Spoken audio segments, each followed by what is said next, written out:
మన దేశంలో తల్లిపాలు ఇవ్వటం గురించి అవగాహన ఉన్నప్పటికీ కేవలం తల్లిపాలు మాత్రమే ఇచ్చే తల్లుల శాతం ఇటీవల కాలంలో తగ్గిపోయింది. ప్రతి తల్లికి తన పాలు తన బిడ్డకు అత్యుత్తమమైన పోషకాహారం అనే విషయం తెలుసు. అయినా కూడా ఇలా పాలిచ్చే తల్లుల సంఖ్య తగ్గడానికి కారణం ఏంటో తెలుసా? చాలా మంది వెంటనే దీనికి కారణం ఫార్ములా పాలని భావిస్తారు. అయితే ఇందులో నిజమంతా ఇవాళ తెలుసుకుందాం. కొన్ని సందర్భాల్లో వైద్యులు కూడా ఫార్ములా పాలను తాత్కాలికంగా అదనపు పోషణ కోసం సూచిస్తారు, ముఖ్యంగా బిడ్డకు మరింత పోషకాలు అవసరమైనప్పుడు. కానీ ఇక్కడే ఒక సమస్య మొదలవుతుంది.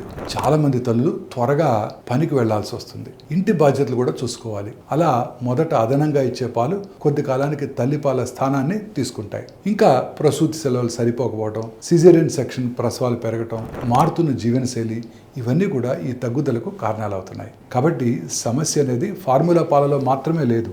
తల్లి తన పాలు ఇవ్వాలని అనుకుంటే ఆమెకు అవసరమైన సమయము, మద్దతు, అనుకూల వాతావరణం ఉన్నాయా అనేదే అసలు ప్రశ్న. తల్లిపాలు ఇవ్వటం కేవలం తల్లి బాధ్యత మాత్రమే కాదు. కుటుంబము, ఆమె పనిచేసే కార్యాలయము, వైద్యులు, సమాజం అందరూ కలిసి మద్దతు ఇవ్వాల్సిన అవసరం ఉంది.